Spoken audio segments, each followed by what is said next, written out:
Jadi teman-teman, balik lagi ke apa yang kita sebut sebagai identitas diri ya. Mhm, Identitas diri ini mewujud ke dunia nyata berdasarkan siapa kita kan gitu. mhm. Tapi siapa anak kita itu seringkali ditranslate oleh dia juga sebagai identitas dirinya. Mmm, Nah, yang menarik adalah banyak di antara teman-teman yang sudah punya income yang luar biasa, mhm mhm. tetapi dalam kondisi yang masih memiliki abundance block. Padahal terlihat Oke. dari luar abundance loh.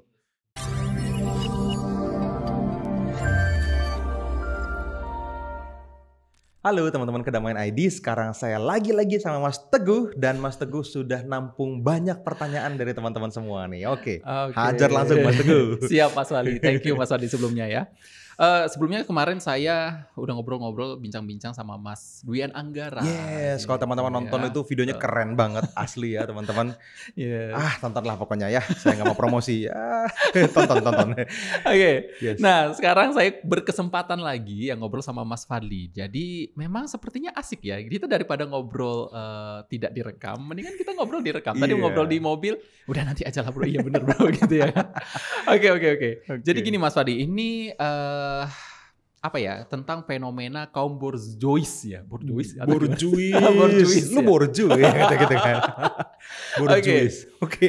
Fenomena kaum borjuis yang mana memang sih tidak semuanya gitu ya, yang mana, ada banyak kaum borjuis ini merasa gagal untuk menjaga kekayaannya gitu kepada keturunannya. Nah gitu. Oh, oke. Nah pertanyaannya adalah apakah ada, ini sekedar kesalahan dari finansialnya atau ada hukum alam semesta yang bekerja di balik ini gitu Mas Wali? Oh ini ngembangin dari ini ya, Apa itu apa itu apa itu?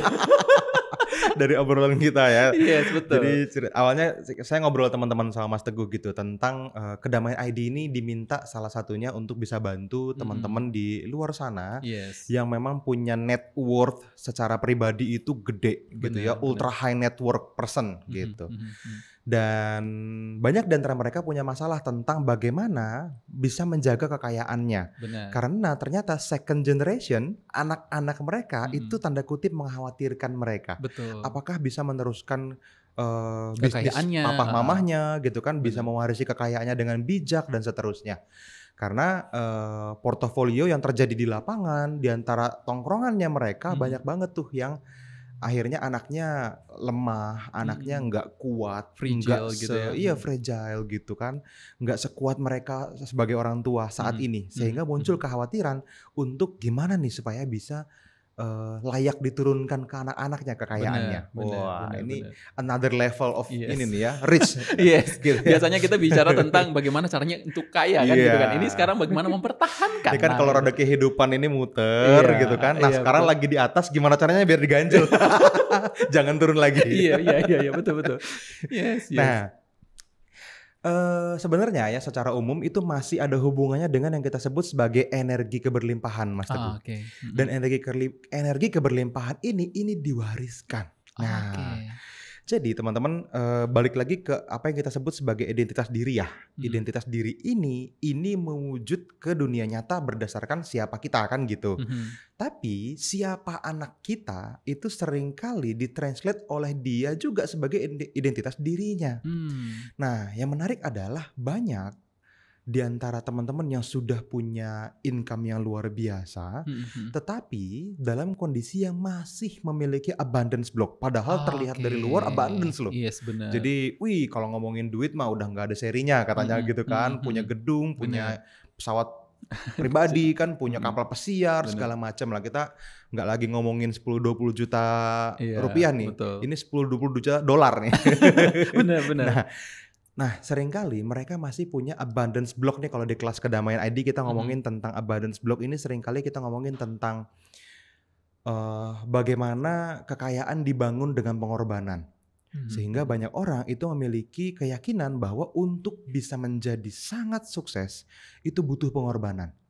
Dan Oke. seringkali ini yang saya temukan di lapangan ya, dari berbagai klien yang datang dengan keadaan finansial yang sangat baik sebetulnya, Mhm mhm. mereka itu dalam kondisi yang sudah tanda kutip mengorbankan keluarga. Oke. gitu. Jadi menurut mereka wajar untuk ya sementara waktu membangun anak-anak nggak diikuti pertumbuhannya, nggak didampingi, nggak disertai perhatian penuh sebagai orang tua. Halo teman-teman semua, sorry saya potong sebentar ya. Kalau teman-teman mungkin sudah mulai suka sama video yang sedang teman-teman tonton ini, maka teman-teman akan sangat happy kalau bisa ketemu sama saya secara langsung di dalam sebuah webinar secara live teman-teman. Di sana Anda bisa langsung ngobrol sama saya, bisa bertanya secara langsung, dan saya akan membahas lebih dalam, lebih detail tentang apa yang kita bahas di video ini. Jadi teman-teman, saya secara personal pengen ngundang teman-teman semua untuk hadir ke dalam sebuah webinar live bareng sama teman-teman Kedamaian ID, dan linknya, infonya itu akan kita taruh di dalam kolom deskripsi di bawah video ini. Teman-teman silahkan cek kolom deskripsi dan teman-teman daftarkan diri Anda ke webinar itu dan kita akan ketemu secara langsung, secara live. Oke teman-teman, saya udah gak sabar pengen ketemu sama Anda. Silahkan manfaatkan webinar live-nya dan silahkan teman-teman lanjutkan videonya. Atau dimanja tanda kutip, Yes. uangnya datang, papanya Datang, nggak ada. betul. Gitu. Fasilitas bagus, aman, lengkap, Mhm. semuanya ada, tapi papanya jarang hadir. Gitu. Benar. Nah, ini yang sebetulnya justru malah mewariskan bukan kekayaan loh, tetapi mewariskan kebijaksanaan yang salah. Oke. Orang tuanya punya abundance block yang tadi tuh, untuk Mhm. sukses harus kerja keras, untuk Mhm. sukses harus Mhm. ada pengorbanan, dan Benar. seringkali yang dikorbankan adalah waktu untuk keluarga. Keluarga, betul. Anaknya second generation ini nih, ini mewarisi emosi negatif yang berbeda. Oh, I Mereka see. merasa tidak diakui. Mereka merasa tidak layak diberikan perhatian. Mereka merasa nggak worthy aja gitu. Ini yang membuat mereka punya identitas diri yang tanda kutip tidak berharga di mata orang tuanya, gitu. Sedangkan yang namanya pertumbuhan anak kan ya, mau orang tuanya kaya, mau orang tuanya susah gitu, sama aja, sama-sama butuh perhatian, Benar. sama-sama butuh kehadiran gitu. Dan banyak orang tua nggak ngerti bahasa kasih anak, Yes. dipikirnya sama orang tua itu bahasa kasihnya sama dia. Mhm. Gue happy kok diperhatiin kayak gini, gue perhatiin anak gue dengan cara ini, kenapa dia nggak happy? Nah, sebenarnya hanya perlu kerendahan hati untuk belajar tentang bagaimana kita mewarisi identitas. Ini yang penting. Bukan tentang kekayaan. Kekayaan ginilah, uang bisa dicari ya teman-teman. Yes. Kita sepakat lah, uang bisa dicari. Anak-anak kita pun bisa se-struggle kita kok, bisa se-survive kita, bisa sekuat kita aslinya. Cuma ketika dia tanpa sadar terinstall abundance block tadi, kekayaan apapun yang diwariskan ini cenderung tidak digunakan dengan bijaksana. Sehingga waduh, apa ya? Kalau obrolan santainya kita mah gini ya, ini kayaknya nih sama mayoritas orang kaya yang umurnya udah tua-tua, yang anaknya seumur saya, kayaknya sih kalau kita fight di lapangan menang saya. Gitu. Kenapa? Karena yes, fragile tadi yang Mas Teguh bilang.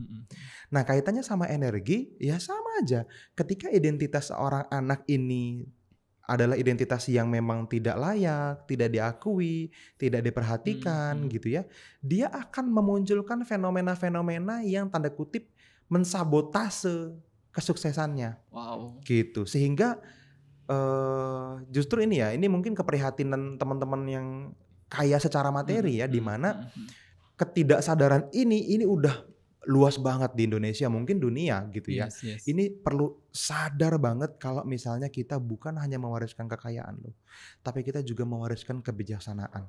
Kita juga mewariskan identitas. Kita juga mewarisi bukan hanya tentang keberanian, kekuatan, daya juang. Yes, itu penting, tetapi perasaan layak dan diterima itu lebih penting lagi. Rasa aman tuh lebih penting lagi. Kalau dia nggak punya rasa aman, dia akan cenderung merasa tidak aman. Kalau tidak aman ini terus-menerus ada, sebanyak apapun uang yang teman-teman warisin itu hilang-hilang lagi aja nanti, nguap aja gitu. Entah di generasi kedua, generasi ketiga, habis lagi aja gitu. Nah ini kan ada yang bilang kan gini, generasi yang sangat nyaman dan sukses itu mewarisi kenyamanan. Yes betul. Kenyamanan mewarisi generasi lemah, melahirkan generasi lemah. Betul. Generasi lemah akan mewarisi keadaan susah. Yes. Keadaan susah akan menciptakan generasi kuat, generasi kuat akan menciptakan keberlimpahan, kekayaan Yes. lagi. Balik lagi nih ke yang atas Kenyamanan tadi. lagi, ya. Gitu.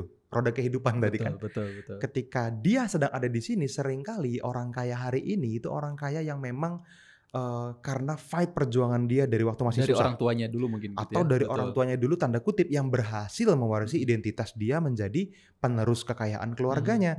Tetapi mayoritas ini nih yang masih ada di lingkaran ini yang mesti kita stop. Gitu. Ini yang mesti kita stop. Sehingga pendidikan-pendidikan apa ya yang sifatnya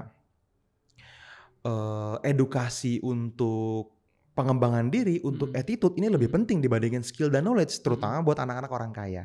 Gitu.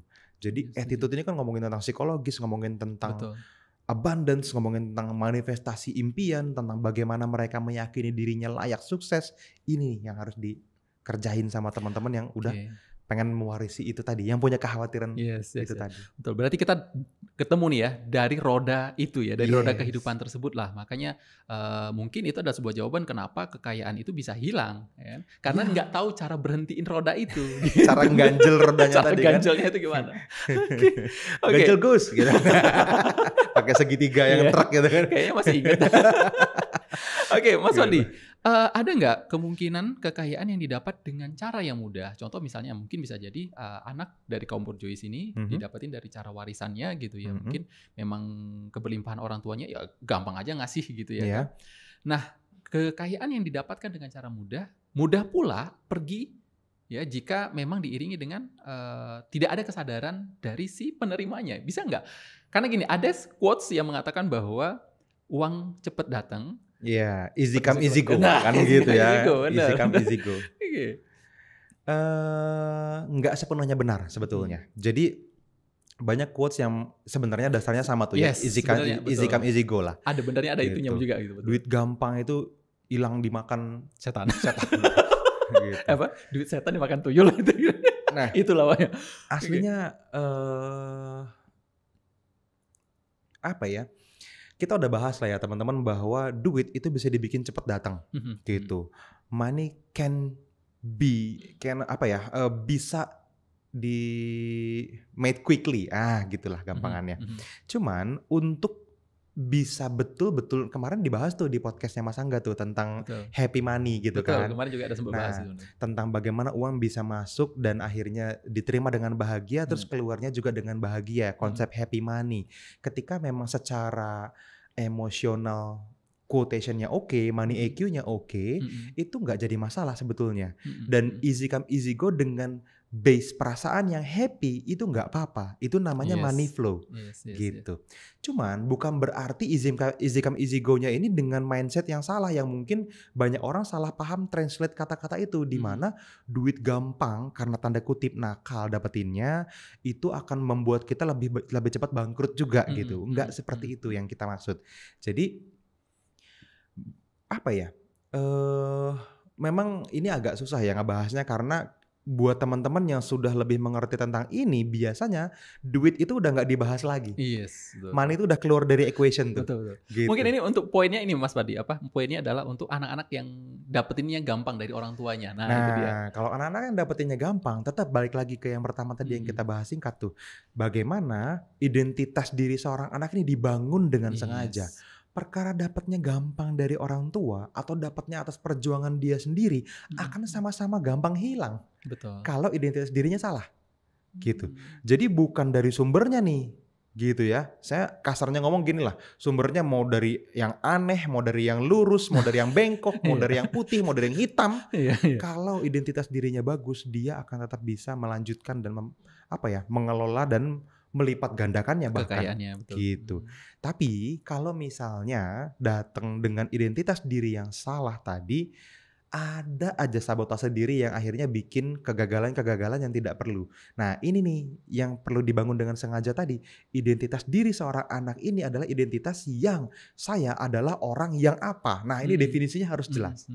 Gitu. Kalau yang memang dia punya keyakinan dengan sangat gitu ya bahwa dia adalah orang yang mampu mengelola dan melipat gandakan uang dengan mudah, harusnya baik-baik aja. Walaupun itu uang gampang dari warisan orang tua misalnya. Betul. Karena kita lihat dua-duanya kok di dunia ini kan.